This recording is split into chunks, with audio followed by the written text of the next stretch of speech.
fursa hii kuwakaribisha nyinyi nyote ambao mmepata nafasi kufika mahali hapa. I want to take this opportunity to welcome each and everyone who has gotten a chance to stand to come in this meeting. Najua Bwana anaenda kunena na nyinyi. And I know the Lord will speak to your life. Amen. Amen. Amen. Bwana asifiwe. Praise the Lord. Waiting for some for this. Bwana asifiwe. Praise the Lord. Hallelujah. Mwinua mkono wako mbele.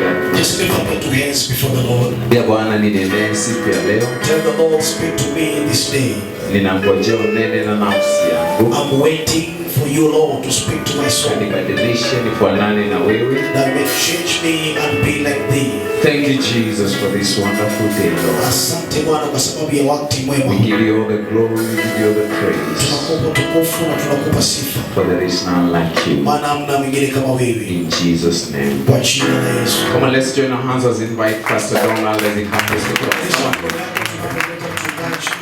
Come on, you can do better than that. Amen, amen.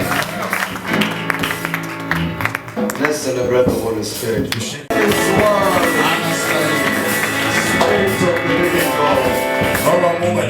We appreciate you this morning. Tunakushukuru asubuhi ya leo. This day has never existed in human history. Siku hii haijakuwepo katika historia ya You wanadamu. created it before eternity. Uliumba kabla ya umilele. And in your heart you purpose that we will be here together. Na moyoni mwako kukusudia tutakuwa hapa. To be blessed by you. Kubarikiwa nawe. Hide us behind the cross. Tufiche nyuma ya msalaba. Reveal him who was hanged on the cross. Funue yeye aliyebandikwa With msalaba. glory and power. Tukufu na heshima. That your name may be exalted, my Father. Jina lako liinuliwe Bwana. In Jesus' name. Kwa jina la Yesu. Give a hand clap. Pema makofi. To the Lord Almighty. Pema makofi. As we sit in your high place in Tunapoketi chini. Kwa jina la Yesu. Bwana asifiwe. Praise the Lord. How was your night? Usiku wenu ulikuwa namna gani? Did the mosquito sing over your blood? Je, mosquito waliimba nyimbo juu ya damu zenu? There's no blood like your blood. Kuna damu kama damu yako. A human being's bedroom is the dining table of a mosquito. Chumba cha kulala cha mtu ndio dining table ya mbu. Praise the Lord. When they come singing, Wakikuja wakiimba, they sing a soprano wanaimba sauti ndogo that nobody can sing. ambayo hakuna awezaye kuimba. So when you hear that soprano, Kwa hiyo ukisikia hiyo sauti ndogo, think of malaria. usifikirie ugonjwa wa malaria. Because the Bible says, Maana Biblia inasema, God talking of ants, Mungu akiongea habari za mchwa, He says they are great people. anasema ni watu kuu. So if ants are great people, Ikiwa mchwa ni watu kuu, mosquitoes can also be a great people. mbu wanaweza kuwa wakuu zaidi. So when their wings are producing that soprano, So iwapo mabawa yao yanatoa ile sauti don't think ndogo, of the coming malaria. usione malaria inayokuja. Think of the glory of God that is coming down. He's inhabiting the praises of His people, mosquito. Fikiria utukufu wa Mungu nao kuja katika sifa za watu wake mosquito. Hallelujah. The book of Matthew chapter 2 verse 1 to 11. Mathayo mlango wa pili mstari wa kwanza hadi 11. I really need verse 1 to 3, verse 7 to 11, but for the sake of flow, we will read all the 11 verses. Kwa ajili ya mtiririko tutasoma tu zote 11. But I only need 7 verses. Taji mstari 7. Matthew chapter 2, Mathayo 2 verse 1 to 11. mlango wa kwanza hadi 11. Surely the Spirit of God has placed on a new gear in our lives. Hakika Roho wa Mungu ameweka giampa You maisha can yetu. testify to that. Naweza shuhudia hiyo. Hallelujah. Hallelujah. I know you are not where you want to be, Najua haupo mahali ungelipenda uwe, but you are not where you are. lakini haupo mahali ulipokuwa. You are gaining momentum Unapokea kasi by the Spirit of God. kwa Roho wa Mungu. Matthew chapter 2, Mathayo mlango wa pili verse 1 to 11. 1 hadi 11. The Bible says, Now when Jesus was born in Bethlehem of Judea in the days of Herod the king, behold, there came wise men from the east to Jerusalem, saying, Where is he that is born the King of the Jews? For we have seen his star in the east, and we are come to worship him. When Herod the king had heard these things, he was troubled, and all Jerusalem with him. And when he had gathered all the chief priests and the scribes of the people together, he demanded of them where Christ should be born. And they said unto him, In Bethlehem of Judah, for thus is written by the prophets, And thou, Bethlehem, in the land of Judah, art not the least among the princes of Judah, for out of thee shall come a governor that shall rule the people Israel. Then Herod, when he had privately called the wise men, inquired of them diligently what time the star appeared. And he sent them to Bethlehem and said, Go and search diligently for the young child, and when you have found him, bring me word that I may come and worship him. Verse 9, let him read in Swahili up to verse 11. 9. Nao waliposikia maneno ya mfalme, walishika njia, na tazama, ile nyota walioiona mashariki ikawatangulia, hata ikaenda ikasimama juu ya mahali alipokuwapo mtoto. Nao walipoiona ile nyota walifurahi furaha kubwa mno. Wakaiangalia nyumbani, wakaingia nyumbani, wakamwona mtoto pamoja na Mariamu mamaye, wakaanguka wakamsujudia. Nao walipokwisha kufungua hazina zao, wakamtolea tunu, dhahabu na uvumba na manemane. Nao wakisha kuonywa na Spirit of God, Roho wa Mungu, take the word you wrote through human instruments, chukua neno ulioandika kupitia chombo cha wanadamu, and bring revelation out of it, na utoe ufunuo ndani yake, that will bring a transformation into our life, utakaoleta mageuzi maishani, that which will affirm our feet on the path to destiny, kitakachothibitisha miguu yetu katika njia yetu ya haki, and bring glory na kuleta utukufu to your name, kwa jina lako, as we are blessed, kama vile tunaomba in Jesus' name. kwa jina la Yesu. Amen. Hallelujah. This morning I want to talk about the power of a shining star. Asubuhi ya leo tutanena habari ya nguvu ya nyota inayong'aa. The power of a shining star. Nguvu ya nyota inayong'aa. The Bible says Biblia inasema in 1 Corinthians Wakorintho wa kwanza chapter 15 verse 41. Mlango wa 15 aya ndogo 41. The Bible says Biblia inasema there is the glory of the sun, kuna utukufu wa mwana, there is the glory of the sun, utukufu wa jua, there is the glory of the moon, kuna utukufu wa mwezi, and there is the glory of the stars. na utukufu wa nyota. I repeat again. Narudia, There is the glory of the sun, kuna utukufu wa jua, there is the glory of the moon, utukufu wa mwezi, there is the glory of the stars. utukufu wa nyota. One star Nyota moja differs from another star tofauti na nyingine on their glory, kulingana na but utukufu, all of them are stars. lakini zote ni nyota. That is 1 Corinthians 15:41. Wakorintho wa kwanza 15. Then the Bible says Biblia inasema in the book of Psalms chapter 84 Zaburi 84 verse 11, mstari wa 11, our God is a sun and a shield. Mungu wetu ni jua na kinga. Our God is a sun and a shield. Mungu wetu ni jua na kinga. So if there is the glory of the sun, Ikiwa kunalo utukufu wa and jua, Psalms 84 says our God is the sun, na Mungu wetu anasema Mungu wetu ni jua. so surely Paul is talking of the glory of God Kwa Paulo anaongea habari za in a utukufu wa Mungu figurative manner. kwa njia By isiyo saying wazi, there is the glory of the sun. kusema ni utukufu wa jua. The natural sun has its own glory. Asili ya jua iko na utukufu wake. Our God was a sun also has its own glory. Mungu wetu pia kama jua kuna utukufu Then wake. the Bible says Kisha Biblia inasema in Revelation chapter 12 Ufunuo 12 verse 1, mstari wa the 1, Bible sees a woman Biblia inamwona who mwanamke has a crown of 12 stars around her head. aliye na taji ya nyota 12 kwenye She's kichwa. clothed with the sun. Anakaa karibu na mwanga. She's clothed with the sun. Amevikwa pamoja na jua. Hallelujah. She's clothed with the sun. Amevishwa mavazi ya jua. That's what I so that we Na pili Biblia inasema the verses I'm combining are giving you a background, a foundation of what I want to talk about. hii mistari inawapa msingi wa kile tutazungumzia. So don't think I'm excited to quote this morning. Usione ni furahia tu kutaja. So Revelation chapter 12, the Bible says Ufunuo 12 Biblia there is inasema a woman clothed with the sun. kuna mwanamke amevishwa And na jua. remember before I talked to her, before that I said in Psalms 84, our God is a sun.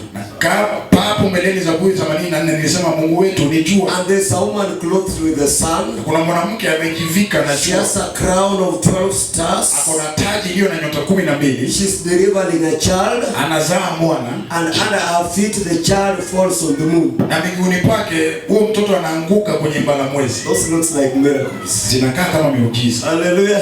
Hallelujah. A woman with a crown of 12 stars. Mwanamke aliye na taji ya nyota 12. The sun. Amevikwa na jua. She's delivering a child. Anamzaa mtoto. And under her feet is the moon. Na miguuni pake kuna mbala Which mwezi. means when she delivers, Na maanisha anapozaa the child lands on the moon. mtoto anaangukia mwezi. Hallelujah.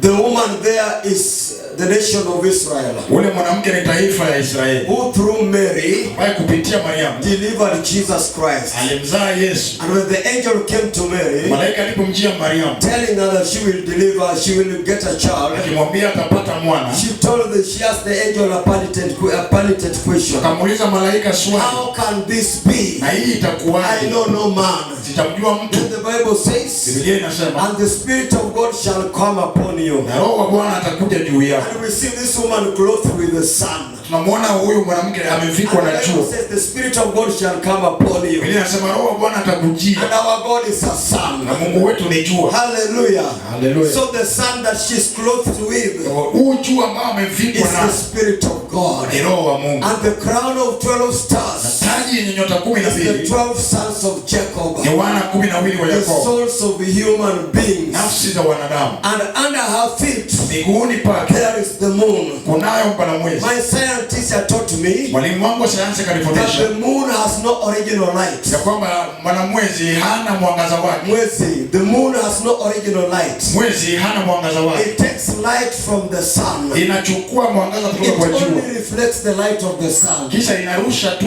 mwangaza So wa if jua. our God is the sun, Mungu wetu ikiwa ni jua, His glory, utukufu wake which is the glory of the sun, au ni utukufu wa is the jua, original glory. ndio utukufu And wa so the kanisa. church Kanisa must be the moon, lazima liwe mwezi, because the church kwa kuwa kanisa doesn't have original glory. haina utukufu We wake. only reflect Tunaonesha the glory of the sun, utukufu wa jua which is God. ambayo ni Mungu.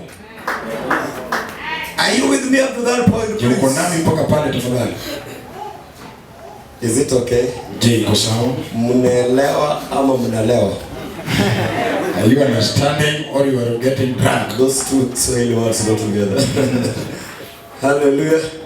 You have understood me up to that point. Umeelewa mpaka pale? So we see a crown of 12 stars, Kwa tunaona taji ya nyota which are 12 12 souls. ambazo ni nafsi And the 12. Bible goes on to say, Biblia inaendelea in kusema the book of Daniel chapter 12 verse 3, Danieli 12:3, he who converts souls yeye anayebadilisha will nafsi shine like stars on the mountain of God. atang'aa kama nyota kwenye mlima wa Bwana. The mountain of God is the moon, Mlima wa Bwana ni mwezi and the moon is the church. na mwezi ni kanisa. If you shine like star, Uking'aa kama nyota, if you convert souls, ukibadilisha you nafsi, will shine like stars utangaza kama on the nyota mountain of God. katika mlima wa Mungu. Now look at this combination.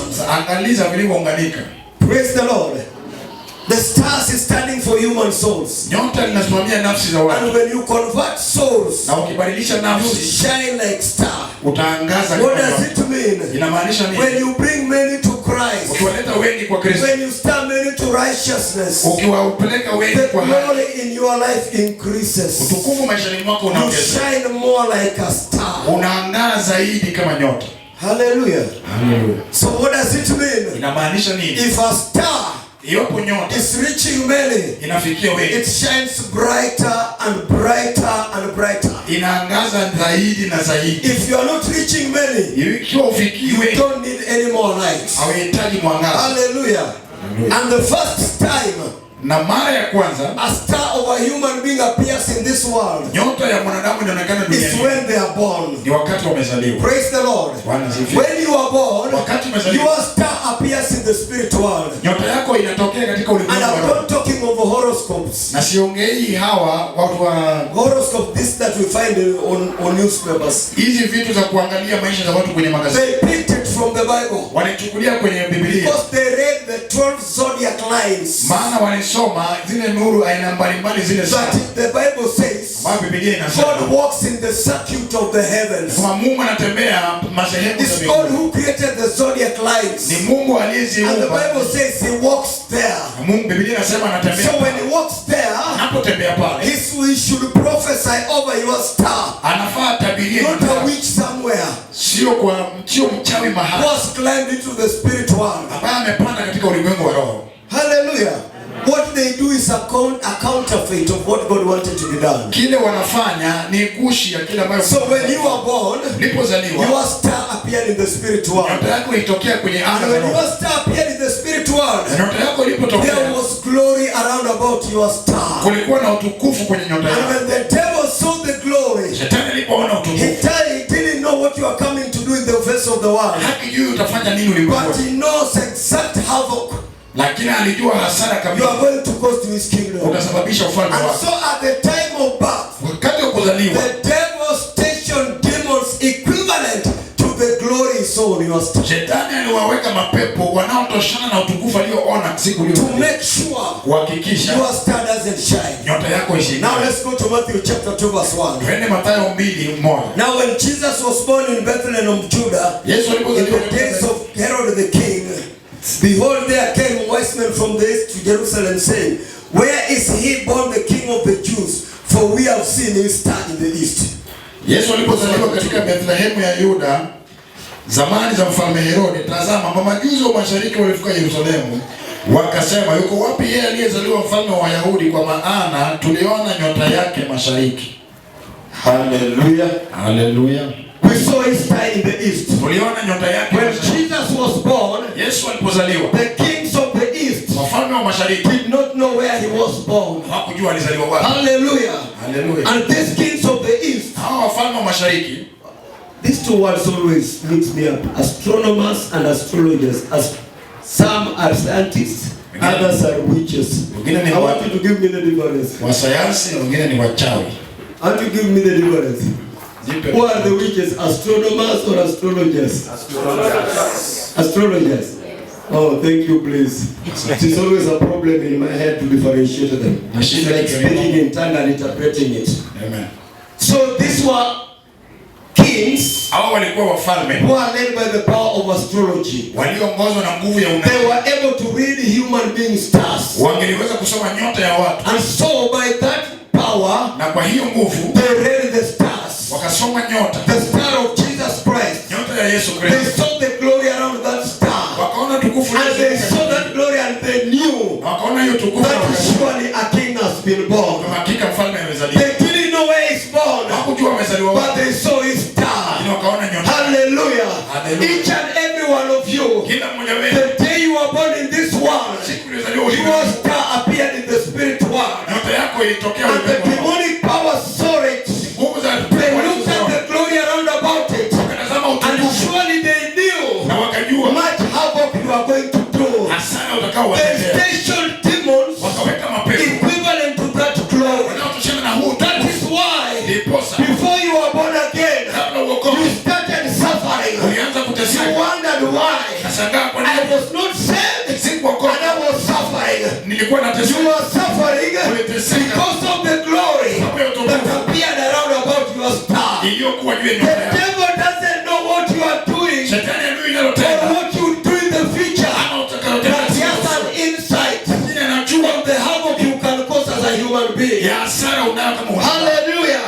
Hallelujah. They didn't know where Jesus was, Hawakujua mahali Yesu but they alikuwa, saw his star. lakini waliona The nyota yako. devil may not know where you are, Shetani but when asijue your star shines, nyota yako he inapong'aa, will see your star. ataona nyota yako. The witches around about here, Wachawi walio karibu the hapo, devil worshippers in Inakwa here, wakujua shetani they know exactly who is wanajua causing havoc in the spirit world. anayeleta hasara kwenye Because mikono. when you are asleep at night, Sababu ukilala usiku, your spirit rises up roho yako as a inakuwa star in the spirit world. kama nyota kwenye And the ulimwengu, whole night, na usiku your wote spirit shines as a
Hallelujah.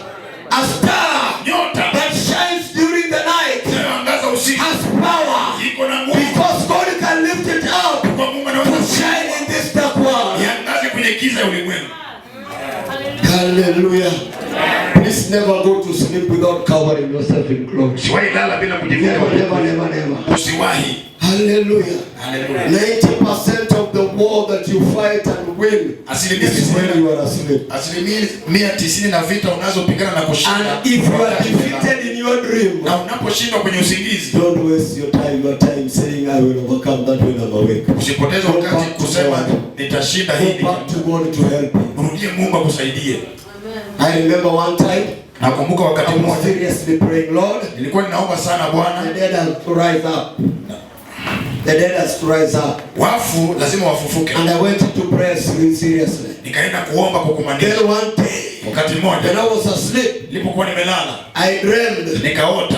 flown to, literally, to me it was literal, Kwangu nilikuwa naona ni kama but ukweli, it was a dream. lakini nilikuwa I ndoto. was taken to a mortuary. Nikapelekwa kwenye When I saw the dead bodies, nilipoona miili, I got scared nikatishika, and I wanted to come out. nikataka kuondoka, Then I woke up. nikaamka. When I woke up, Nilipoamka I got annoyed by myself. nikajikasirisha, Why couldn't I command the dead to rise up? mbona singeliwaamrisha maiti Then the Lord wafufuke? told me, Bwana I'm akaniambia not ready. siko The tayari, dream is real. ndoto ni kweli. Hallelujah. Hallelujah. He told me that. Aliniambia hivyo. Praise the Lord. Bwana asifiwe. You may desire them to wake up when you go one day to collect a body in the mortuary. Unaweza They tamani wake up and you are the first one to run away. waamke na wakiamka utakuwa wa kwanza kutoroka. Because you are not ready. Haukuwa tayari. I saw myself like that when the Lord said I was not ready. I realized, oh God, what if I went to the mortuary to pick a body and they come out? Where will I be found? I will remember that I'm a Kenyan and Kenyans are good athletes. Nakumbuka mimi ni Mkenya, Our exit out of the mortuary. natafuta njia ya kutoroka kutoka kwenye chumba cha maiti. Hallelujah. Hallelujah. So when your star shines, Nyota yako inapong'aa, people will see it. watu wataiona. And wherever you are, Popote ulipo, they will know there's a shining star. watajua kuna nyota inayoangaza. And the Bible goes on here to say, Biblia inaendelea kusema, that is verse 2. Where is he that is born the King of the Jews? yuko wapi yeye aliyezaliwa mfalme wa Wayahudi? Then verse 1 says, Mstari wa kwanza unasema, Jesus was born in Bethlehem of Judah in the days of King Herod. Yesu alipozaliwa katika Bethlehemu ya Yuda zamani za mfalme Herode. Mark those two words. Angalia maneno haya mawili. Jesus was born Yesu alizaliwa during the time of King Herod. zamani za mfalme Herode. Hallelujah. And these people also came with a question. Na watu pia wakauliza, Where is he who is born the King of the Jews?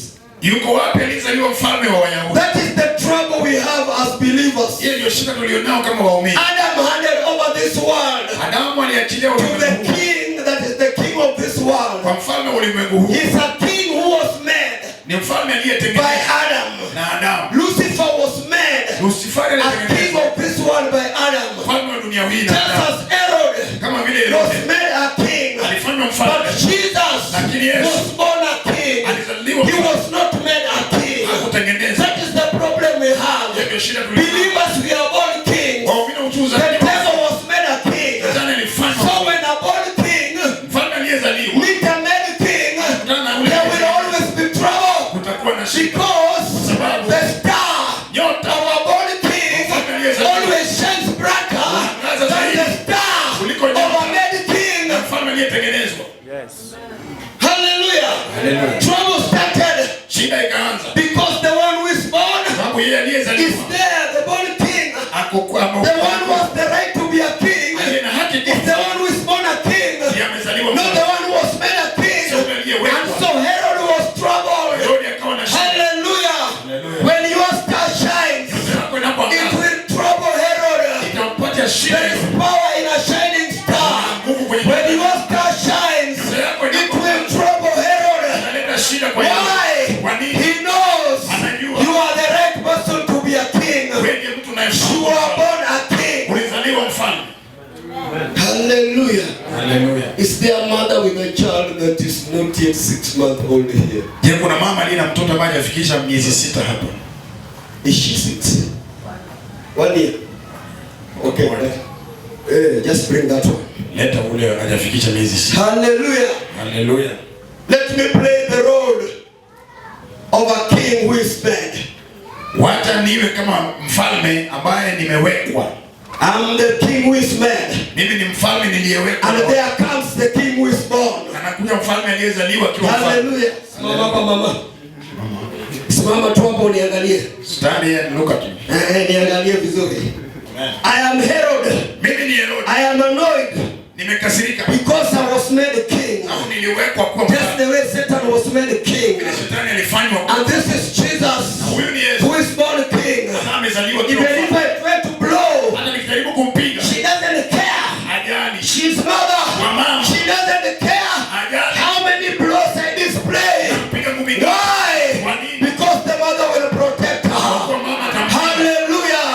As long as you're born a king, you are in the hands of God. Mkononi mwa Mungu. However, the devil displays his blows. Don't change your focus. Let your focus be the Father. The Father will fight back. You are the help of his eyes. He will take care of your life. Anashughulikia maisha yako. Don't focus too much of the devil. Usimwangalie shetani sana. That is why I hate testimonies in the church. Sasa na sipendi ushuhuda Because kabisa. we talk about the devil, the devil, the devil, the devil, the devil. Finally, Jesus came in. That is not a testimony. So the Bible says they overcame him by the word of their testimony. They didn't overcome him by their testimony. They overcame him by the word of their testimony. A testimony can speak by itself. A testimony that speaks by itself. The devil cannot stop. That's why a testimony has to be written in 3 places. Posa ushuhuda lazima iandikwe sehemu 3. Job says Ayubu anasema it has to be written in the hearts of men. iandikwe moyoni mwa watu. Number 2, Ya pili, it has to be written in the book of testimonies in heaven. iandikwe kwenye kitabu. Number 3, Ushuhuda it mbili. has to be inscribed in the rock forever. Iandikwe kwenye mwamba. So if you are giving it as a testimony, Ukitoka kama Jesus ushuhuda. cannot back. Na Yesu hawezi He cannot kusimama. shake a hand. Hawezi tingisha kuzimu. Hallelujah. They overcame them Walimshinda. with the word of their testimony. Nguvu neno la ushuhuda. And they also with the blood of the Na Lamb. pia kwa damu ya mwana Not kondoo. by just declaring the blood of the Si Lamb. kutangaza tu damu ya mwana. Because inside blood is life. Kwa ndani ya damu mna uzima. And in the life of Jesus Katika uzima wa is Yesu. in the blood. Iko ndani ya So damu. when you overcome the devil with the blood, Shinda shetani you na damu. overcome with the lifestyle of Jesus Christ. Shinda na maisha ya Yesu. Hallelujah. So don't focus too much on the devil. Tazamie sana You shetani. are in the hands of the King of glory. Mfalme wa And you are born a king. umezaliwa You mfalme. like it, you don't like it. Upende The usipende. DNA of being a king is in you. Chembe za It will propel you to itakusukuma your kingship in this life. ufalme wako kwenye Don't maisha. struggle. Using'ang'ane. I've never seen Sijawahi ona a mango tree miti wa mwembe struggling to produce mango fruits. iking'ang'ana It produces naturally. inatoa As a king, children of God, when you yield before the hands of the Lord, Achilieni mikononi your kingship will just come out. ufalme wako utajitokeza. Hallelujah.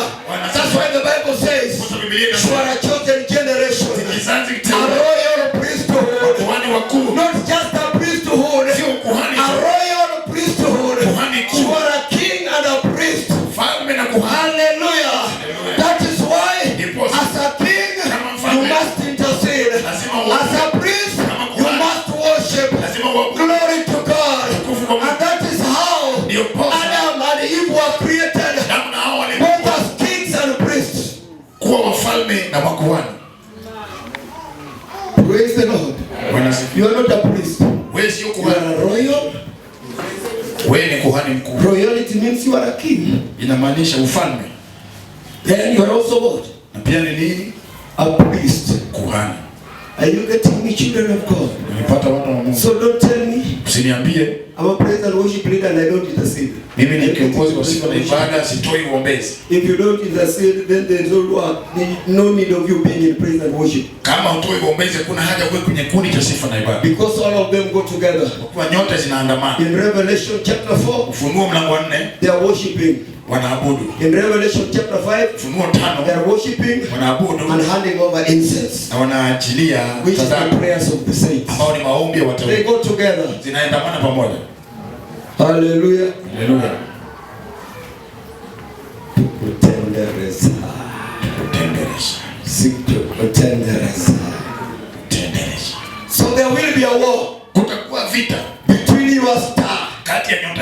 king who is born mfalme aliyezaliwa and the king who is made. na mfalme aliyewekwa. And I've told you, Nimewaambia because you start troublesome, kwa nyota yako umtia shida, please don't focus on him much. tafadhali usimtazamie sana, Because when God is magnified, kwa Mungu anapotukuzwa Satan becomes nothing. shetani hufanyika kuwa bure, Because he thrives in the people who underrate him. sababu yeye huwashinda sana wale wanaomdunisha. In fact, anawafurahia sana. And he delights over them.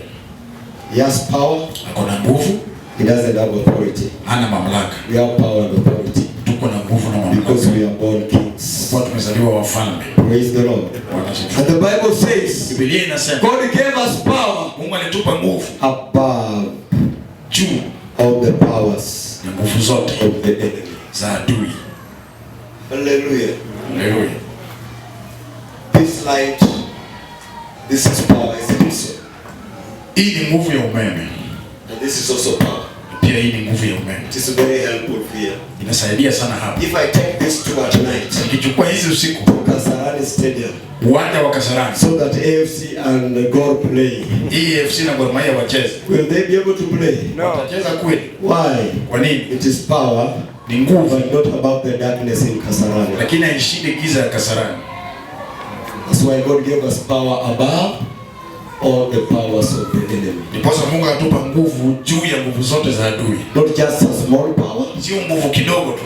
So whenever you go, Kwa hivyo unapoenda, display the power. onesha nguvu It is above the power of the enemy. iko juu ya nguvu ya adui. And also children of God, Pia wana wa Mungu, also don't misuse weapons. pia msitumie silaha vibaya. If you find somebody with AK-47 Ukipata mtu na ile bunduki ya trying to kill a cockroach, kuua mende, there's a problem. hapo na shida. Hallelujah. Display power Onesha nguvu according to the situation. kulingana na hali. Hallelujah. Haleluya. And if you also find somebody Pia ukipigana na mtu very busy with a needle, na shindano ya kuchoma, fighting a cobra, unapigana na nyoka, there's a problem. kuna shida.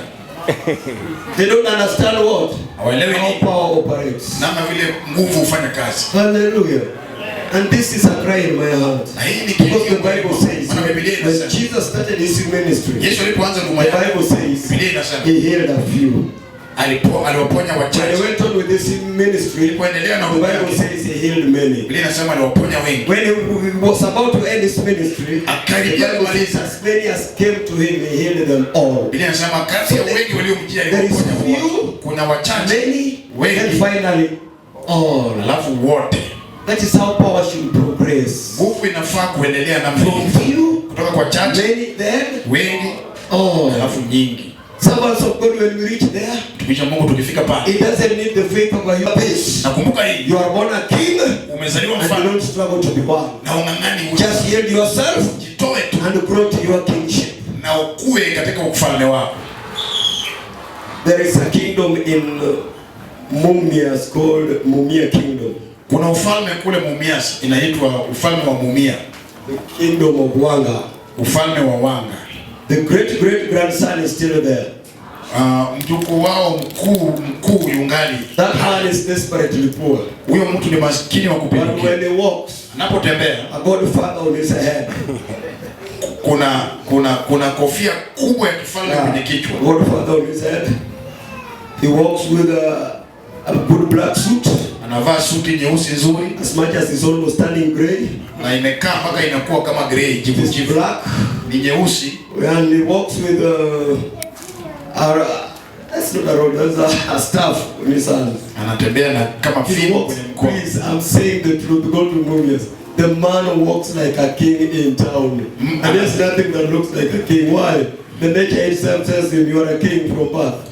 Anatembea kama mfalme lakini hana kitu ya kuonesha. And he wants people to address him as the king. Anataka watu wamuite ni He mfalme. has no vehicle. Hana gari, He has no permanent house. hana nyumba ya kujenga ya mawe. Yeah? And the house is almost, the house where he stays in a grass-type house is almost passing on. Na nyumba ya nyasi anayoishi karibu inapita ikienda And ulimwenguni. he walks like a king. Na anatembea kama Why? Kwa nini? He was born Alizaliwa king. akiwa mfalme. Please, can you act like a king? Hebu fanya vitu zako kama Talk mfalme. like a king. Ongea kama mfalme. Walk like a king. Tembea kama mfalme. Not in the natural life. sio katika maisha ya the spirit world. lakini katika ulimwengu wa roho. Take your position and do exactly like a king. Chukua nafasi yako na ufanye kama mfalme. That's why when I deal with demons, Ndiposa nikishughulikia I approach them like a king. na wakabili kama And I pepo. always try to think in what will happen later. Na nisijadili nini In fact, kitatendeka. at times I even forget to say the name of Jesus. Mara nyingine hata sisemi jina I lake. just tell them out, Nawaambia tu toka and they act. na wanatoka. Hallelujah. Hallelujah. Because the king is in me, Kwa mfalme yuko ndani yangu and I display the king, not myself. na ninaonesha mfalme. Don't be like the believers in Kisumu one time. Isiwe kama waumini wa Kisumu Casted out a demon walitoa pepo for 7 hours masaa 7 in Kisumu Polytechnic. katika Kisumu Polytechnic. From 7 in the evening Kuanzia saa 1 jioni to 1 a.m. hadi saa 7 Then jioni. they decided to make an agreement with the devil. Wakaamua wasikizane na They shetani. told Satan, Wakaambia shetani, surely you know we are tired. unajua tumechoka. We started at 7. Tulianza saa It's 1 already 1 a.m. zaidi saa 7 usiku. Let us agree. Tukubaliane. Just go in peace. Enda tu na We amani. also need to go and sleep. Pia sisi tunataka kuenda kulala. That is not a king. I'm saying what happened. It was real. Nasema ukweli kilichotendeka. It happened. Kilitendeka. Hallelujah. Hallelujah. So when you approach demons, Unapowakabilia you pepo, approach with the voice of authority, with the heart of command. unafikia na sauti ya mamlaka. In Jesus' name, go. Yesu, toka. Hallelujah. Hallelujah. And they will always obey. Na watatii. And if you don't know, Na usipojua, the devil doesn't like a believer who is boastful in the Lord. shetani ampendi muumini anayejivunia Ukristo. Because if you boast in the Lord, Maana ukijivuna katika you Kristo demean him. unamdunisha And chini. the devil doesn't like anybody who demeans them. Na shetani hapendi mtu And if anayemshusha. you can learn to boast in the Lord, Kama utajivuna ndani ya he Bwana, will always give way. atakudondokea. Hallelujah. Haleluya. Verse 3. Mstari wa 3.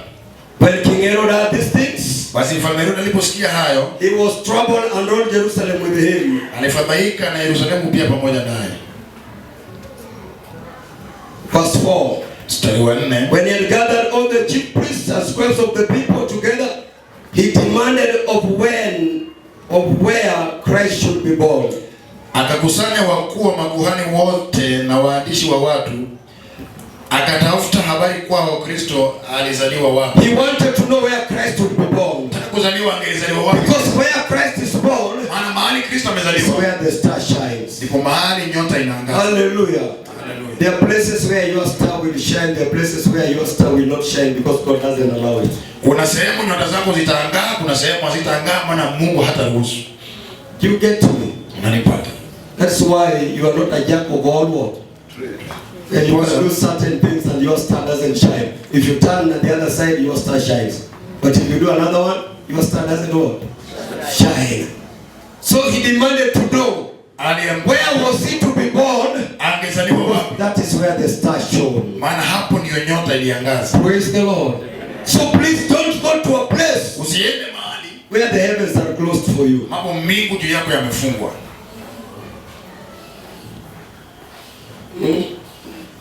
Jesus said, Yesu akasema, if they resist you in this city, wakiwapinga kwenye mji huu, go to the next city. nenda kwenye mji You will mwingine. not finish the cities of Israel Hamtamaliza miji ya Israeli before I come. kabla nirudi. Hallelujah. That is why as Master Jesus the Lord Ndiposa kama Bwana Yesu was in this world alikuwa kwenye with a ulimwengu shining star na nyota iliyoangaza in Judea, kule Yudea, it was very hard for that star to shine. ilikuwa ngumu kwa That's Yesu. why he shifted his headquarters Ndiposa alitoa makao from makuu yake Judea to Galilee. kutoka Yudea hadi Galili. And yet all of his disciples, Na wanafunzi wake the wote, servant of God said well yesterday, mtumishi wa Mungu alisema they jana, were trying to tie into the past. walijaribu wamfunge na mambo ya kale. There are people who will never love you, Kuna watu hawatakupenda and they will always confine you to your weakness. na watakufunganisha kwa udhaifu. That's why they called Jesus Kwanza wakamuita in Yesu. Mark chapter 6. Mathayo 6. Are you not the carpenter? Sio wewe seremala. Jesus has come preaching, Umekuja ready to heal the sick, kuponya and wagonjwa. they tell him, are you not the carpenter? Wewe ndiye seremala. The star could not shine. Nyota hii. Because the Bible says Jesus marveled at their unbelief. Biblia inasema Yesu kashangaa na kutoamini kwao. He marveled. Alishangaa. Praise the Lord. So he changed his headquarters at what? Akabadilisha makao makuu To Galilee. akaipeleka Galilaya. And God brings people to talk to him. him. Na Mungu huleta watu kumwongelesha. Congregations come and tell him, Kusanyiko zinakuja we want you over here. tunakutaka hapa. He speaks to this place. Bado anakuwa pale. I believe God called me here. Naamini Mungu aliniita hapa. I don't mean all of them, doesn't mean God called you somewhere. Simaanishi nyote, inamaanisha Mungu alikuita mahali. But some of them, Lakini wengine wao, the star is in a place where it cannot what? nyota iko mahali haiwezi angaza. And God will not allow it to shine. Na Mungu atairuhusu kuangaza. Hallelujah. Hallelujah. Servants of God, have you heard that? Watumishi wa Mungu mmesikia hiyo? I know of a preacher. Namjua mhubiri. I told him, Nilimwambia, please change your location. badilisha mahali ambapo. He told me, but God told me to be here. Nasema Mungu aliniambia nikuwe hapa. I told him every circumstance is telling you that you had your feelings. Nikamwambia hali zote zinakuonesha wewe ulisikia hisia When zako. it reaches the level where you speak like a father, you speak stones, you don't care how much it hits a person. Na wakati unaongea kama baba, unaongea vitu ngumu kama mawe, hata ujali inamuumiza I mtu. told him, change your location. Nikamwambia hama utoke kwenye mji huu. Ask God, change your location. Uliza Mungu ubadilishe mahali pako. When he changed his location, Ulipobadilisha, he has a very big church. kuna kanisa kubwa sana. Praise the Lord. Bwana sifiwe. And now, Na sasa from that very big church, kuanzia hiyo kanisa he's kubwa able to reach the same town anaweza fikia ule mji that he was not able to penetrate through. ambao hangelipenya wakati ule. Hallelujah. Haleluya. Stars shine based on locations. Nyota huangaza kulingana na mahali upo. I'm also going to say another thing over that. Pia nasema jambo moja Stars tena. also shine Nyota pia huangaza based on kulingana na times and seasons. wakati na majira. I want you to get that. Nataka upate hiyo. It shines based on times and seasons. Inaangaza ikitegemea wakati na Each majira. and every believer. Kila muumini, Let me teach this out. Pole, pole. acha nifundishe hiyo. Each and every believer. Kila muumini In your life there are times katika maisha yako kuna wakati and there are seasons. na majira. Praise the Lord. Bwana sifiwe. And if you are not sensitive, Na ikiwa hautamakinika, if you miss your seasons, ukikosa majira yako, you will never get your timing. hautapata masaa zako. Right now in Kitale, Hivi sasa kule Kitale we are within the planting season. tuko katika majira ya After kupanda. planting season, Baada ya kupanda we go to harvesting season. tunaenda majira ya We kuvuna. only give a short season for the maize to work its way out Tuna majira ya to kidogo maturity. ili ikomae.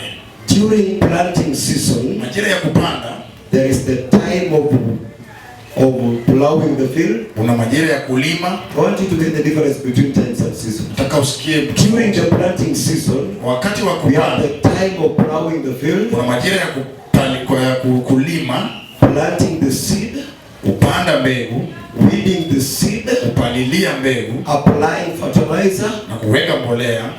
and after that, Baada ya hiyo we wait tunangoja when the maize is somewhere here. mahali fikapo sehemu kama hii, Because the planting season is over. kwa kuwa majira ya kupanda imeisha. And within the planting season, Kwa hii majira ya there kupanda are several timings. kuna masaa tofauti. Do you get me? Mnanipata? In every season, Katika kila majira God will bring several timings. Mungu ataleta masaa And if you tofauti. miss time, Na ukikosa you sana cannot recover it. huwezi ipata tena. You cannot. Huwezi.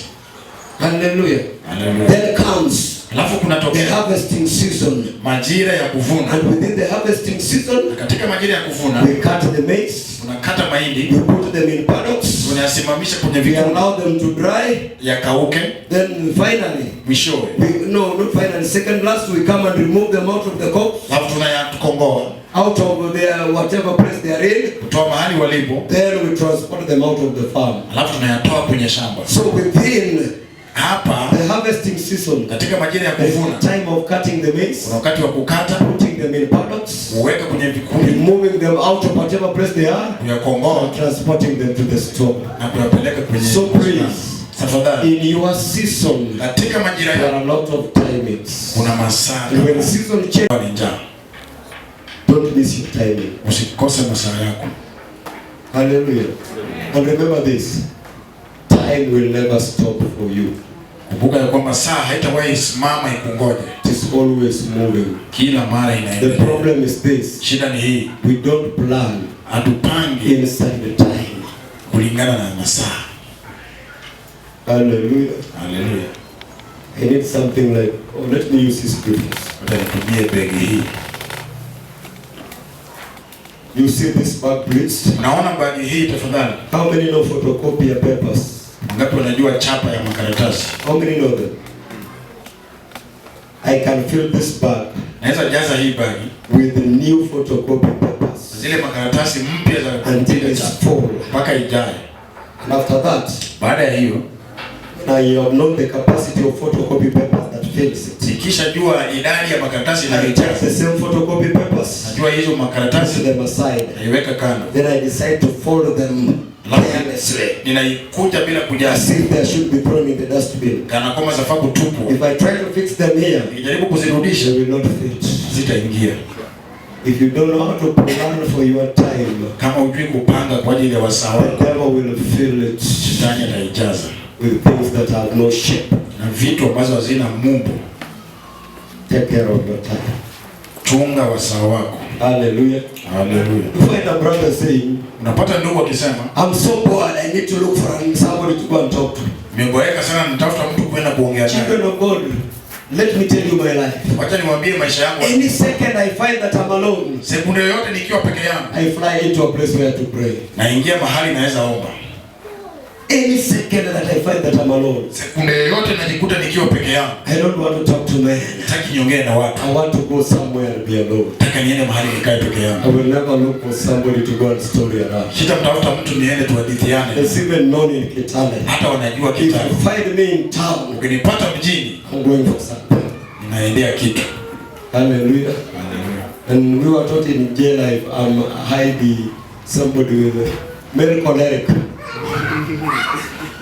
When I go to town, please, nikienda mjini, I plan on my time. Nimepangia masaa yangu. I walk calculating. Natembea nikipiga mahesabu. If you block my path unknowingly, ukifunga njia bila kujua, you annoy me. Unanikasirisha. Because I'm working on time. Maana natumia masaa. I'm learning to break that. Alifuta ni haribu hiyo. Because at times it brings trouble to me. Maana mara nyingi uniletea shida. Hallelujah. Hallelujah. When I go to a journey, nikienda safari, I'm worked up. Nimechoka with the drivers because I timed myself. Madereva maana mimi hujipatia. And they are still picking people around. Bado wanasimama in every timing in your season. Katika kila wasaa always appear. Nyota itatokea. In every timing in your season. Katika kila wakati. And if you get the timing, na ukipata wasaa, surely you will get your victory. Utapata ushindi. Am I speaking something hard, please? Is it hard? Je, ni ngumu? Is it hard really? Je, ni ngumu kweli? Ni ngumu. Are you enjoying or enduring? Enjoying. Unafurahia ama unavumilia? Yeah, that's why I've come slow so that you get to me. Ndiposa nimekuja pole pole. In your season. Katika majira yako. Okay, like my life. Kama maisha ni mwangu. From the year 1979. Tangu mwaka wa 79. When I was left to die. Nilipoachwa nife. Jesus came into the room. Yesu aliingia kwenye chumba. Before he came, kabla ya kuja, a demon appeared. Pepo likatokea. I was on the bed at around 4 p.m. Nilikuwa kwenye kitanda saa 10 ya jioni. Lying there tired. Nimekaa pale nimechoka. Everybody had given up. Kila mtu ameniachilia. Then all of a sudden, ghafla, a grass type house, the top of the grass type house disappeared. Paa ya nyumba ya nyasi ikapotea. Then a human being came out of that place. Na mwanadamu akatokezea pale. Very huge. Kubwa sana. And we looked at one another. Tukaangaliana. When we were looking at one another, tulipoangaliana, another one was coming from behind. Mwingine alitokea nyuma yake. He had a robe. Alikuwa na kanzu. He was walking slowly just stand there. Alitembea pole pole. And this other one in front is looking at me. Huyu mwingine wa mbele ananiangalia. Very huge. Ni mkubwa kweli. With bad eyes. Na macho mabaya. I was scared. Na nikaogopa. Tired. Nimechoka. About to die. Karibu kufa. And one came from behind. Mmoja katoka nyuma. And this one was walking slowly. Na wewe alikuwa anatembea pole pole. Alipomfikia, stretched his hand. Akaweka mkono yake. And placed on his neck. Akaweka kwenye shingo. Then removed his hand. Akatoa mkono. Slowly. Pole pole. His hand reached down. Mkono ulipoenda chini, this one fell down. Huyu akaanguka. Then we kept on looking at one another. Tukaendelea kuangaliana. With this second person. Na huyu mtu wa pili. I only knew he loved me. Nilijua tu ananipenda. I didn't know who he was. Sikujua alikuwa. Then he disappeared. Akapotea. I leaped out of the bed. Nikatoka kwa kitanda. completely fine. nikiwa nimepona kamili. And I was staying with my grandmother at that time. Nilikuwa nakaa na nyanya yangu wakati. When I told my grandmother, Kwambia nyanya yangu, she was happy alifurahia because my father, my grandfather, babu yangu was a senior colonial chief. alikuwa ni chifu wa nyakati za wakoloni. He died at 5 Ali in 5 a.m. in the morning. saa 11 I asubuhi. was born at 10 in the morning. Nikazaliwa saa 4. I was the first person to be named after him. Mimi ndo nilipewa jina. My grandmother told me, Nyanya yangu my kaniambia, husband, I came back mume wangu to amerudi. defend you. I believed in the children of Na God. nikaiamini mwanangu. I believed it. Niliamini. That was in the year 1979. Kwa mwaka wa 79. In the year 1989, Mwaka wa 84. 10 years later, Miaka 10 baadaye I got saved. nikaokoka. Hallelujah. Haleluya. That was a season within that place. It was a season of preparing me for salvation. Ilikuwa ni majira ya kuniandaa kwa wokovu. Hallelujah. Haleluya. And brethren, I believed that thing for 20 years. I'm going to explain it. Na wapendwa, niliamini hiyo kwa miaka 20. So after 1989, Baada ya mwaka wa in 1990, I started preaching. mwaka wa 90 nikaanza kuhubiri. Preaching up to today. Nahubiri mpaka leo. So in the year 1999, Mwaka wa 99 when people are saying computers will fail because millennium is changing, watu waliposema makompyuta zitafeli sababu, I went back to God nikamrudia and Mungu. I cried to Jesus. Nikamlilia Yesu. I want you. Nakutaka. I don't want your miracles. Sitaki muujiza I wako. don't want your hand. Sitaki I don't want anything. Sitaki chochote. I want you. Nakutaka wewe. I prayed for 14 days. Nikaomba siku 14. After 14 days, Baada ya siku 14 nothing happened.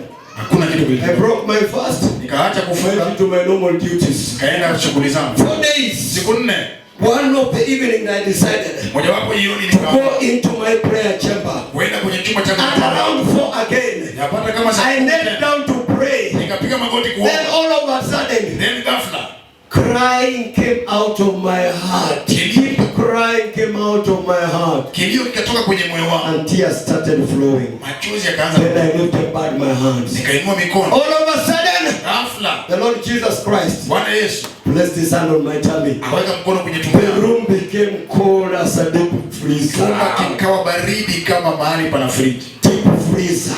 Kama kile chombo. Then he placed another hand Kaweka mkono on my mwingine back. kwenye The mkono. room changed as hot as an oven within seconds. Na chumba kikawa moto I kama was shivering, nilikuwa natetemeka. then now sweating. Sasa natoa I started crying. I closed my eyes. I cried and cried and macho cried. na kulia.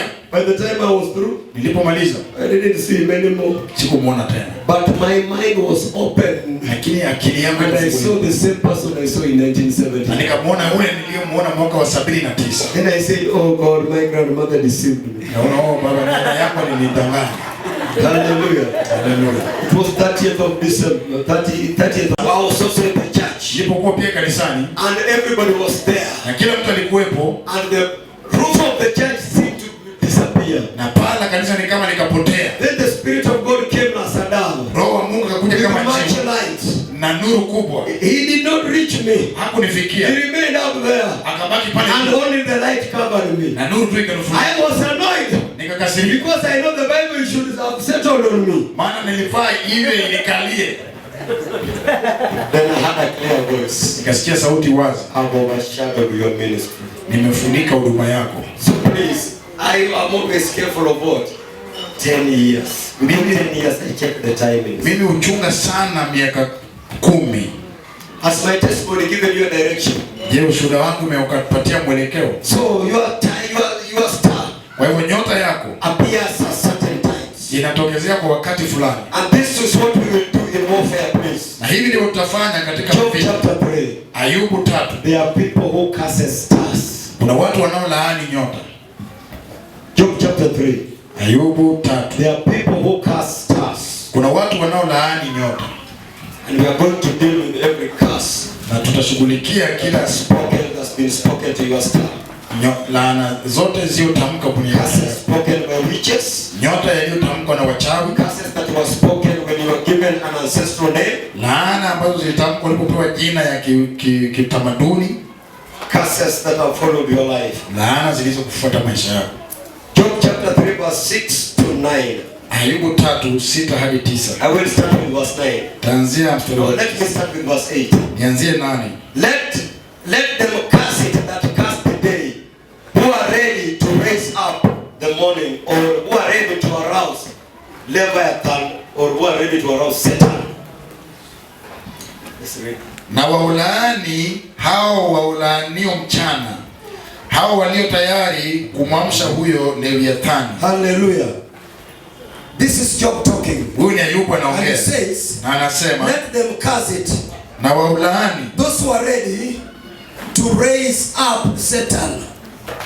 hao walio tayari kumwamsha huyo There are Leviathani. people who curse people's stars Kuna watu wanaolaani nyota ya so wengine that they can raise up Satan ili waamshe shetani to do evil in your life. inatende maovu maishani That's mwako. what Job says. Hivyo ndivyo Ayubu anavyosema. Let them curse it. Wacha wailaani Those who are ready to stir up the devil, walio tayari kumwamsha do shetani anything in the life of a human being. kutenda chochote kwa maisha ya Children mwanadamu. of God, Wana wa when Mungu, you go to sleep, ukienda there kulala, are people who are out there kuna watu walio kule who nje are there to arouse the devil, ili wamwamshe to shetani, destroy families, angamize to familia, destroy careers, angamize to kazi, destroy ministries, angamize to huduma, destroy businesses. angamize The biashara. whole night they curse, Usiku kucha so wanalaani that in the morning ili mchana they stir up the devil. wamwamshe That shetani. is why in Kenya, Ndiposa hapa Kenya during those years, siku hizo graves used to be on the western side of the cities. makaburi yalikuwa sehemu za magharibi za mji. Check where the Commonwealth graves were. Angalia makaburi za They are the mataifa western za side of the city. ziko sehemu za magharibi za mji. But when demons took over, Mapepo yanapochukua sukari, witchcraft and Islam took over, Islamu na uchawi every ulipochukua, grave is being transferred to the eastern side of the city, kila makaburi yanapelekwa sehemu so za that kaskazini. before the sun rises, Ili kabla ya jua kutoka, they release curse of death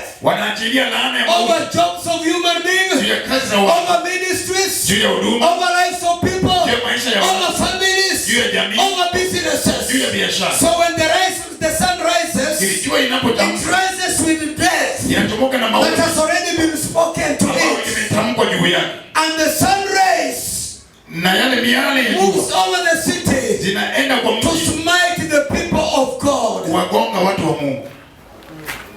Hallelujah. Hallelujah. You struggle to do business, Unang'ang'ana kufanya it biashara, doesn't work. haifanyi You kazi. struggle with the ministry, it doesn't work. Haifanyi kazi. Why? Kwa nini? Those who are ready to arouse the devil has already aroused him Walio tayari kuamsha shetani umeshamwamsha. against your life and your family. Kinyume na maisha yako na jamii yako. So when you wake up, Ukiamka, please don't wake up like a bull. usiamke kama ng'ombe. Wake up as a Christian. Amka kama Mkristo. Cancel every word Haribu kila and neno, every declaration kila that matangazo was declared against your life, yaliyotangazwa kinyume your na maisha yako, family, jamii yako, by witches who are rousing the na devil. wachawi wanaomwamsha shetani. Cancel them in the name of Jesus. Siharibu kwa jina la Yesu. Have you realized, those who are married, Je, mmetambua mlio kwenye the ndoa? time you disagreed badly with your wife is around 10, 11 and 12. Wakati mnakosana sana na mke wako ni saa 5, Why? saa 4 na Because saa 11. the sun should not smite you by the day nor the moon at night. Sababu jua lisikugonge mchana wala So mwezi every usiku. curse that was released on the sun Kila laana ilipoachiliwa kwenye jua is handed over to the moon. inaachiliwa kwa And the jua, moon will make sure na mwezi itahakikisha before midnight kabla ya usiku they wa are all manane accomplished. yametimilizwa. So kama wewe ni mmoja wenye huwa wakienda kulala wanagombana, ujue kinachotendeka katika ulimwengu wa kiroho. If you are one of them who quarrel before going to bed, there's something bad happening in the realm of the spirit. The curses have been spoken. Laana yametamkwa. Hallelujah. Hallelujah. The Bible says, Biblia inasema they say, let the stars of the twilight thereof be dark. nyota za mapambazuko yake na ziwe giza. When the time of your star should shine, Wakati nyota wako inapaswa they kuangaza, declare, wanatangaza let it be dark. iwe giza. It is your season, Ni majira yako and the timing of your stars need to shine. na wasama nyota But yako they kuangaza, declare lakini wanatangaza darkness. giza. How does Satan know Shetani hujuaje that God is about to bless you? kama Mungu amekusudia? When the time reaches, Wakati your star shines, nyota yako inaangaza, and he knows. na anajua. Then he stationed demons to deal with that blessing. Alafu anaweka mapepo kushughulikia baraka hiyo. At times you get surprised. Mara nyingine I was unashangaa, just about to be blessed. ilikuwa karibu What kubarikiwa. happened? Nini You imetokea? are sure in yourself. Ulikuwa na Then hakika you na wonder, how did the devil do it? unashangaa shetani alijua vipi? What's the star? Tazama nyota. Hallelujah. Haleluya. And he said, na akasema let it be dark. iwe giza. So we are going to destroy every darkness that have ever been spoken over in your Kwa life. hivyo tunaharibu kila giza From the time of birth, kuanzia siku ya kuzaliwa. we are going to deal with every darkness. Tutashughulikia So kila please, giza. after this, Baada ya hii mark that, mark it, write it down. We Uiandike are going to destroy darkness over your star. tutaharibu giza And you will take your notebook and you will follow it as you Utachukua pray. kitabu chako na utaangalia baada ya hii. Hallelujah. Hallelujah. Another thing, Jambo lingine they say, wakasema, let the star of the twilight therefore be dark. Let it look for light, but have none. na utafute mwanga lakini usiupate. Even if you look for spiritual breakthrough, Hata ukitafuta upenyo wa kiroho, for revelation, tafuta ufunuo, you will never have none. hautaipata. Oh God. That's why when you go to fast, Basi ukienda it's heavy. nzito. When you go to pray, Ukienda it is kuomba, heavy. nzito. When you read the Bible, Soma it Biblia, is heavy. nzito. Everything about Christ is heavy. Kila habari ya Kristo ni If nzito. there was no hell, Kama kuko na you kuzimu, would not attend this conference. You only fear to go to hell. unaogopa tu That kwenda. is why you are here. Ndiposa uko hapa. But Christ wants you to be here because you love Him. Kristo anataka uwe hapa maana unampenda. The children of God are so burdened Wana wa Mungu wana mizigo because of what is spoken. sababu ya kile They have kilichotendeka. declared, Wametangaziwa you will never get light. hautapata We nuru. are going to cancel every declaration Tutaharibu kila that has been matangazo. spoken against your spiritual life, Hiyo tamko juu ya maisha so yako that you kiroho. don't get light. Ili usipate We are going to cancel it. Tutaiharibu Every curse. kila laana. Hallelujah. Hallelujah. Mark that in your book. Uandike hiyo kwenye kitabu chako. Goes on to say, Naendelea neither kusema, let it see the dawning of a new day. wala usiyaone makope ya The asubuhi. Bible says, Biblia inasema morning may endure for a night, but joy or breakthrough comes in the morning. maombolezo yanaweza kuwa usiku lakini But they have asubuhi. said, Lakini wamesema you will never hautawahi see breakthrough in your life. kuona upenyo maisha. That is why you keep on changing businesses. Ndiposa unabadilisha You biashara, keep on changing churches. unabadilisha makanisa, You keep on changing your prayer style. unaendelea kubadilisha maisha Whatever you yako. change, Chochote there is unachobadilisha no change taking place. hakuna mabadiliko, Because they have declared, maana you will wametangaza never get a breakthrough. hautapata We are upenyo. going to cancel every declaration Tutaharibu kila that is matangazo against our breakthrough iliyo kinyume na in the spirit world. katika ulimwengu wa roho. Every declaration from hell, Kila matangazo kutoka we kuzimu are going to cancel it. tutaiharibu And our stars are going to see na nyota zetu zitaonekana. the morning of the night Kope ya and asubuhi the joy of the morning. na furaha ya asubuhi. Hallelujah. Haleluya. That's what Isaiah says. Hivyo ndivyo Isaya anavyosema. You dream you are eating, Unaota ukikufa, you wake up, ukikula, there's no food. unaamka na hakuna chakula. That's what Isaiah says. Hivyo Isaya He also anavyosema. says, Pia anasema it's like a person ni kama mtu who has a short sheet, a short covering. aliye na blanketi mfupi, When they cover the head, akifunika kichwa, the leg is empty. mguu haijafunika. They pull with the leg, Wanavuta the na head, the head is empty. kichwa kiko wazi. You don't settle. Hauwezi You try tulia. to get breakthrough down, there's no breakthrough. You step on the breakthrough down, you get breakthrough down, there's no breakthrough up. You are working with the fire brigade of heaven. Unafanya kazi na wazima moto ya mbingu. You put off the fires from the devil. Unashinda ukizima Who moto. gave you that ministry of fire brigade of Nani heaven? alikupa huduma ya kuzima moto ya mbinguni? Hallelujah. Give the devil enough fire. Mpe shetani moto ya kutosha. So we are going to get what? Utapata nini? Breakthrough. Verse 6. Upenyo. Mstari wa 6. They say, as for that night, let darkness seize it. The night you are born, there should be what? Darkness. Oh God. Tena usiku huo na ushikwe na giza kuu. Oh, some of you celebrate your birthday, you are celebrating darkness. Kulingana na It was removed out of the calendar. iliondolewa kwenye And the kalenda. same portion says, Na hiyo sehemu let inasema it also be removed. Let the month also be removed out of the month of the year. wala kutiwa katika hesabu ya miezi. That's why anything you do is dead. Chochote unachofanya imekufa. You start a ministry, it's already dead before it is started. Unaanza huduma inakufa hata kabla uianze. You wed, the marriage is already dead before wedding. Kufanya harusi ndoa limekufa hata kabla hujaanza. Deliver your children, your family, everything about you from death. Komboa wanao, jamii yako, kila kitu kutoka kwa mauti. Do you know why I'm saying this, please? Najua kwa nini nasema hii It's tafadhali. out of experience. The Kile story nimepitia. I've told you, children of God. Hadithi niliyowaambia wana wa Mungu. My life was buried by ancestral spirits. Maisha yangu ilizikwa na maroho za kimababu. My life was buried. Maisha yangu yalizikwa. And if Jesus didn't come, Kama Yesu angelikuja, I don't know. sijui. Because Kwa sababu when I married, nilipooa, God gave us the first son. Mungu aliwapa mwana wa After kwanza. that, Baada ya is hiyo, when I realized ndipo nikatambua my marriage was death itself. ndoa yangu ilikuwa mfu. My wife conceived the second born. Kama akapata mimba wa She pili, miscarried. akaavya. Conceived again, Ya pili, miscarried. akaavya. Conceived again, Wa tatu, miscarried. akaavya. Conceived again, Tena, miscarried. akaavya. Conceived again, Tena, she had a stillbirth. The child died in the womb. mtoto akafa ndani My ya marriage was dead. ndoa yangu ilikuwa mfu. And in my house, Katika nyumba yangu it was a terror zone.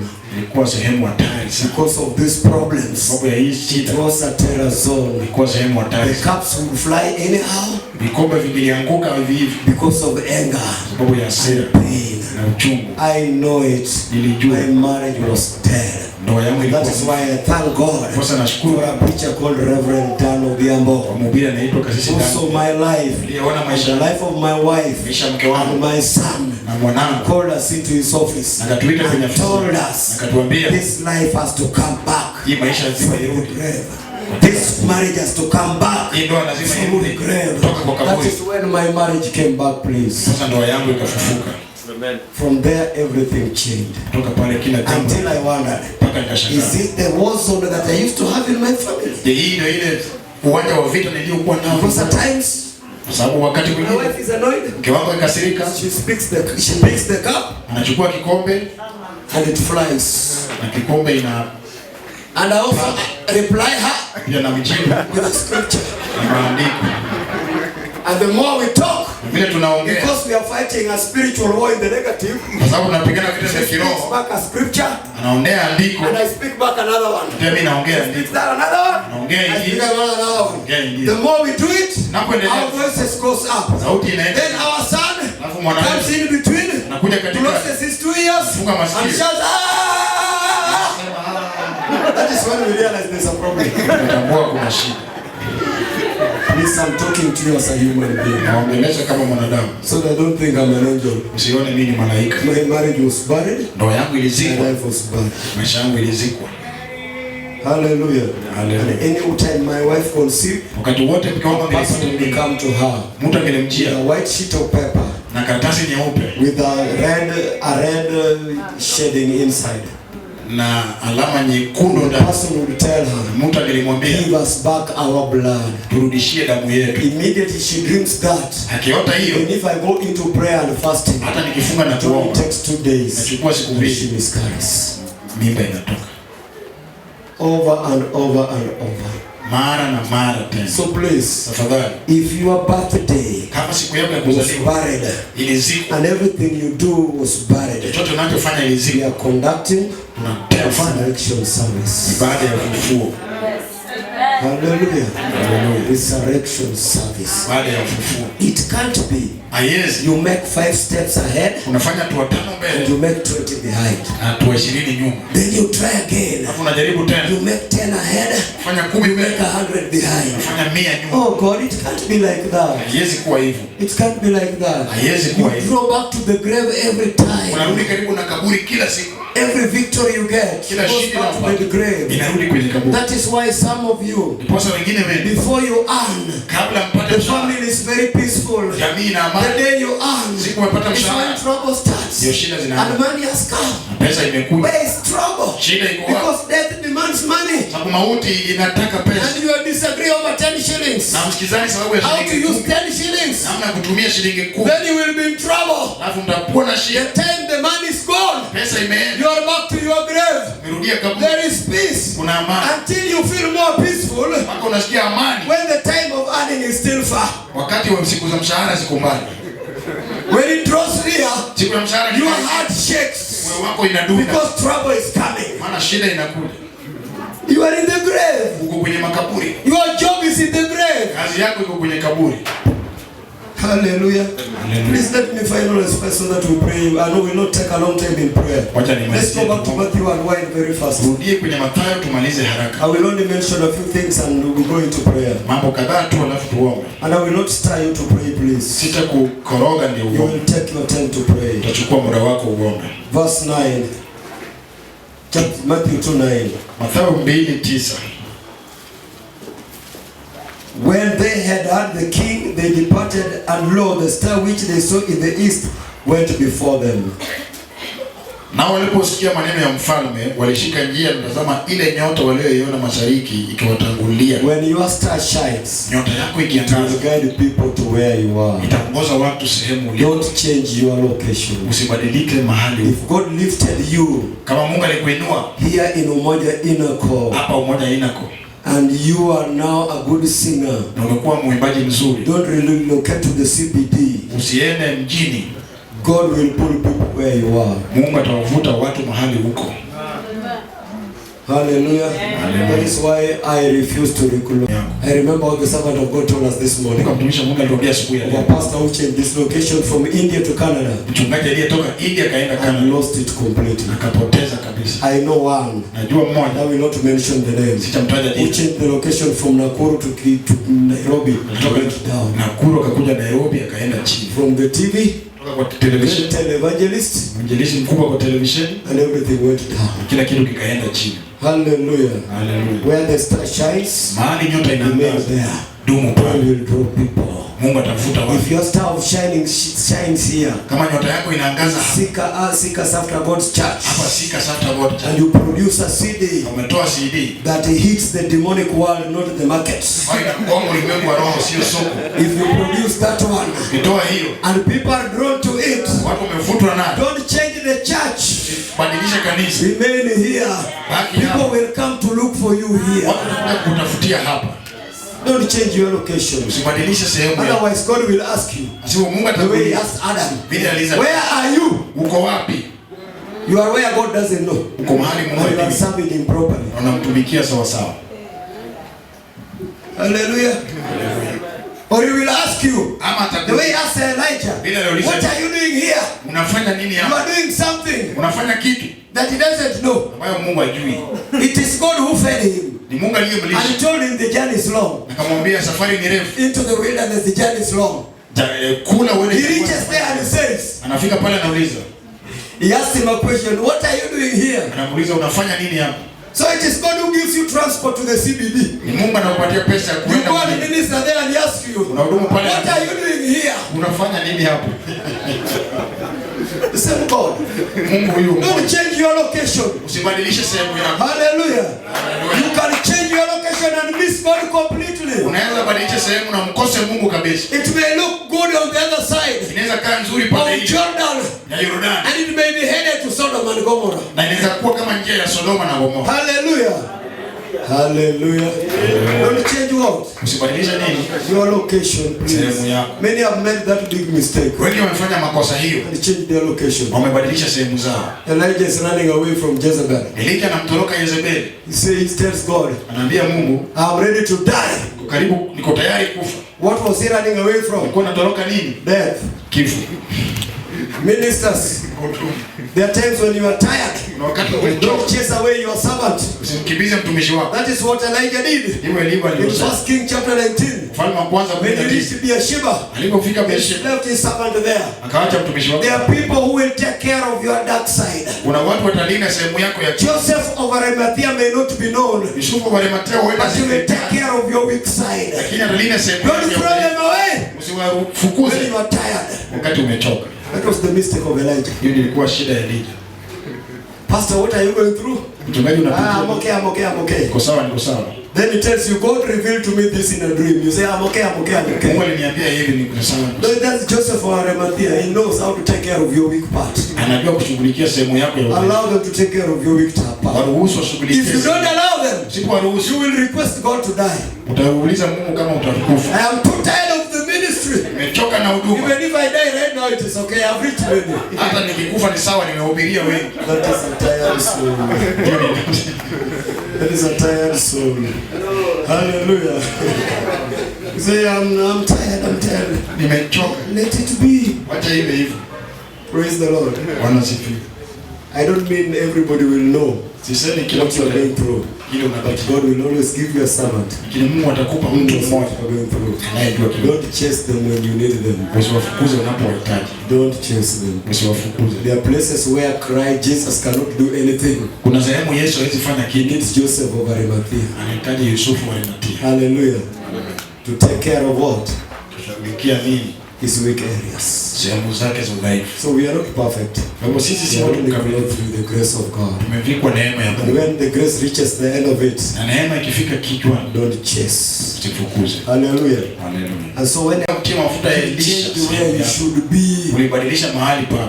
go and anoint Elisha in your position. Enda mtie mafuta ya Elisha If sehemu you yako. leave your position, Ukitoka sehemu God yako, will raise another person to take your position. Mungu atainua mwingine achukue That sehemu. is why Ndiposa you cannot uweze show us dust by saying you will not play the keyboard. kutuonesha vumbi. If you leave this position, Ukiwacha hii, God will bring somebody Mungu ataleta mwingine to play it. kuicheza. You cannot show us dust Uweze kutuonyesha by vumbi. saying you will Kusema not get somebody who can drum it. hatapata If you leave mtu. your position, Wacha nafasi yako. God will bring somebody to Mungu play ataleta that position. mwingine You kujaza. cannot show us dust Uweze kuonyesha by vumbi. saying Kwa you kusema are not going to lead here. hautaongoza If you hapa. leave your position, Toka nafasi I yako. tell you surely, Nakwambia God will appoint another. Mungu ataandiza mwingine. But your ministry will have ended. Lakini huduma yako utakuwa umefika mwisho.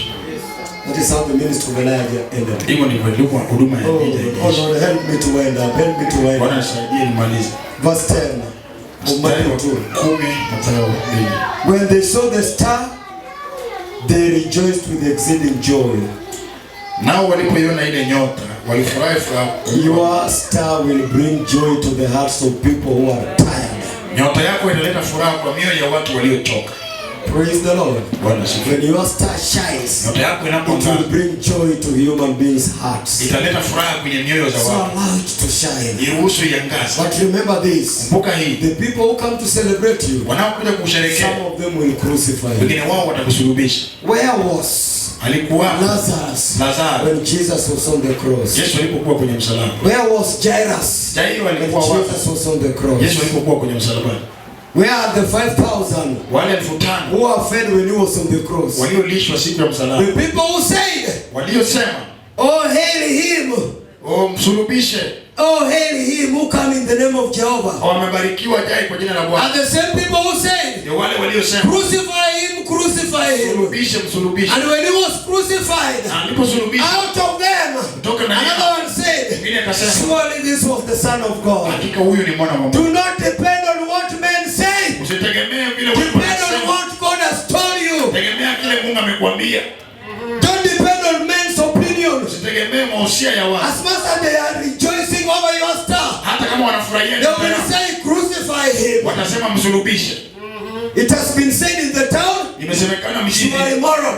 wewe ni They mbaya. will say, "We have also been thinking, Watasema hata sisi how can tumekuwa God use tukifikiri. such a man? Mungu anamtumia He vipi? might be immoral." Wewe yeye. The same person who was healed Ule ule by you aliyepona. laying on hands. Ulipomwekelea Do mikono. not be bitter with them. Usiwe na uchungu They will nao. celebrate you and Watakusherehekea. some will crucify you. Na wengine They watakusulubisha. cannot go to the cross with you Hawawezi enda kwenye because msalaba. every ministry Maana kila huduma must be crucified, lazima must isulubishwe. die, Lazima ikufe. then resurrect. Alafu ifufuke. Every ministry that has resurrected Kila huduma iliyofufuka displays the glory. huonesha utukufu. But every ministry that has not died Ambayo ingekufa displays the power of God. ionyesha But nguvu. the ministry that has died Huduma iliyokufa displays the glory. ionyesha That is utukufu. why Paul says, Kwa sababu "It is no longer me who lives, Sio mimi but ninaishi, Jesus lives." bali Kristo The anaishi. glory of God Utukufu wa is Mungu what is seen in this life. inaonekana maishani mwako. So when the ministry is being crucified, Huduma ikisulubishwa, please don't worry. usiwahi. Allow it to resurrect. Wacha ifufuke. It resurrects.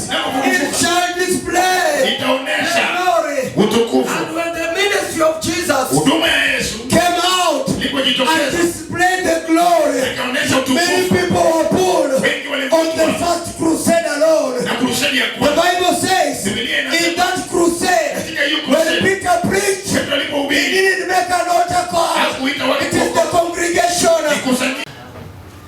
Wakamtolea tunu, dhahabu, Yes. na uvumba na manemane. Hallelujah. Amen. Gold, Dhahabu, uvumba and frankincense. na manemane. Hallelujah. Hallelujah. When your star shines, Nyota yako God will inapoangaza, bring people to support that ministry. Mungu ataleta watu kusimama na hiyo He will huduma. bring gold, Ataleta He will dhahabu, bring myrrh, ataleta uvumba and He will bring frankincense. na manemane. Please don't change your preaching. Usibadilishe Don't mahubiri. change your singing. Usibadilishe Don't kuimba change kwako. what you do Usibadilishe to tu attract finances. ili uvutie Jesus pesa. did not ask Yesu for hakuuliza. support, but because the star shone, God brought people who brought myrrh, brought gold, brought frankincense. Hallelujah. As your star shines, may God bring people to support you. Mungu alete watu. Let Him bring people. Wacha alete I'm watu. not saying may. Sisemi I declare in the name of Jesus. natangaza kwa jina la The Yesu. Bible says, I will declare a thing and it shall be established. If you have a ministry here and it's displaying the glory of God, Na muonesha tukufu. may God pull people. Walete watu. And it is the drawing power of God Na achilia nguvu ya towards Mungu. your ministry. Kwa huduma Let yako. them bring support Walete kusaidia. into your ministry. Kwa huduma yako. Don't change your gospel. Don't change your singing. Usibadilishe wimbo Don't wako. change your service. Usibadilishe ibada The yako. star will pull money. Nyota It itavuta will wengi. pull gold. Itavuta It dhahabu. will pull support. Itavuta In usaidizi. the name of Jesus. Kwa jina la Yesu. Receive support. Pokea usaidizi. Receive support. Pokea usaidizi. Receive support. Pokea usaidizi. Jesus said, Yesu when alisema I'm lifted up, I utakapoinuliwa, will draw all men unto me. nitawavuta watu. Keep on lifting him up. Endelea He kumwinua will juu. draw more supporters Atavuta into the usaidizi ministry. katika And huduma. the ministry will never lack. Na huduma There itakuwa. will always be enough. Kutakuwepo na ya kutosha. There is a vision. Mahali kuna maono, There is a provision. kuna In matoleo. the name of Jesus. Kwa jina la Yesu. Receive it. Ipokee. Let's stand up. Tusimame. Please, I want you to talk to God. Nataka uongee na Mungu. According to Job chapter 3, Job chapter 3, Kulingana na Ayubu mlango wa 3 verse 7. mstari wa 7. Destroy every curse. Verse 8. Destroy every curse Haribu kila laana that has been spoken iliyo neno against your star. kinyume na maisha yako. And we'll do it in this way. Tutaifanya kwa hii njia. They declare Tutatangaza darkness over your star. giza juu ya nyota You yako. will destroy darkness over your star. Tutaharibu giza juu ya nyota They yako. declared Tutatangaza you will never get spiritual breakthrough. hautapata upenyo wa kiroho. Destroy it Tutaiharibu out of your star. kutoka kwa nyota yako. They said Walisema you will never see the dawning of a new day. hautaona siku You mpya. will never get natural breakthroughs. Hautapata upenyo. Declare Tutatangaza those words will not stand over your life. hayo maneno yatasimama juu ya You maisha will yako. get it. Utaipata. Verse 6. Mstari wa 6. They declared Walitangaza you are that day of your birth siku yako ya is kuzaliwa full of darkness. imejaa giza. The day of okay, close your mouth. Kama wewe uko sawa, una shida, But if you know kama unajua your star has been cast nyota yako imelaaniwa by witches, by sorcerers, na wachawi na it is washirikina, still being cast. huenda Just milani talk to God about it. Talk to ongea na God, Mungu please. kuihusu. Talk to God in the name of Jesus. Ongea na Mungu kwa jina la Yesu. In the name of Jesus, Son of the living Kwa God. jina la Yesu mwana mwalia hai. Please just talk to God. Be violent with your enemy. Ongea tu na Mungu, kasirikia. Stand in your position of authority. Simama katika nafasi yako ya mamlaka. Apply the power. Tumia nguvu. You are born a king. Wewe umezaliwa mfalme. Display your kingship Onesha ufalme wako against the powers of the enemy. kinyume na nguvu za adui. You are born with power. Ulizaliwa na nguvu. You are born with glory. Ulizaliwa na utukufu. Display it Onesha in the name of Jesus. kwa jina la Yesu. Display it, please. Onesha tafadhali. Have no mercy on the devil. Usimhurumie shetani. Have no mercy on Lucifer. Usimhurumie Lucifer. Have no mercy on his cohorts. Usimhurumie Have majeshi no yake. mercy. Have no mercy. Usimhurumie. Be violent in the spirit. Hasirika ndani yao. From the days of John the Baptist, Kuanzia siku ya Yohana the Mbatizaji. kingdom of God suffers violence, Mungu utaikuwa na and the violent are already taking it by force. kuchukua. Use divine force. Tumia nguvu ya Use divine force tumia nguvu ya from Mungu your mouth kwenye kinywa. to deal with the enemy. Shughulikia adui. Divine force Nguvu ya in the Mungu name of Jesus. kwa jina la Yesu. Father, in the name of Jesus, Baba, kwa jina la Yesu. I destroy every darkness Haribu kila giza that failed Jehovah Lord. iliyokuja leo. When witches and sorcerers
never seen. Left in the place of business. The day I was born out of the calendar. They removed the month. I was born out of the calendar. And they married the day of birth. In the name of Jesus, I break the death covenant. I break the death covenant. I break the grip of the grave. I break the grip of the grave. In the name of Jesus, I break the grip of the grave. In the name of Jesus, I dismantle every demonic coffin. Every demonic coffin. I dismantle. In the name of Jesus. In the name of Jesus. And I declare now, Lazarus, come out. Lazarus, come out. Lazarus, come out. John, come out. James, come out. Anne, come out. Jane, come out. Mary, come out. Come out. Come out. Come out. I close the mouth of the grave. I close the mouth of death. In the name of Jesus, every demon that was aroused by their curses, in the name of Jesus, I destroy every demonic power. I break the chains of the devil. I break the powers of the devil. I break the covenants of the devil. I break the altars of the devil.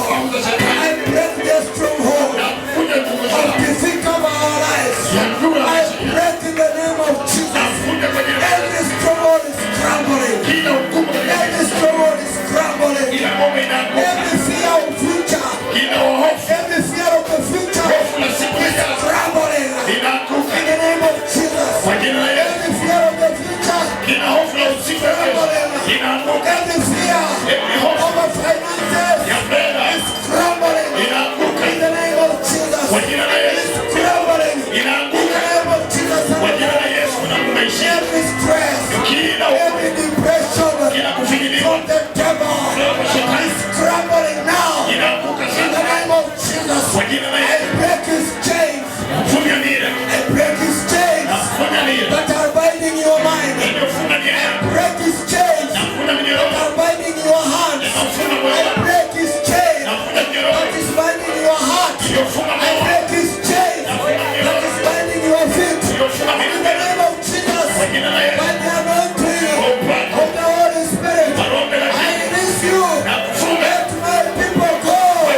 In Jesus' name, go to your victory.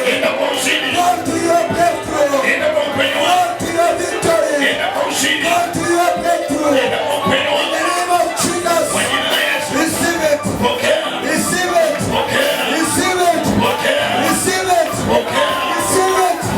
Receive it. Receive it. There it is. There it is. There it is. The name of Jesus. That is victory. Come and lift up your hand. Holy Spirit, my God. Holy Spirit, my God. Rubber stamp your word, my Father. For the Bible says, we shall decree a thing, and it shall be done to us. And the light will shine on our path. Spirit of God move, shining the light to their path on their Lord. According to Proverbs chapter 4, the path of the just shines brighter and brighter to a perfect day. Shine light, Holy Spirit. Shine light on their path, Holy Spirit. Move. Move. That's what I'm talking about. Kibariki juu yako. That's what I'm talking about.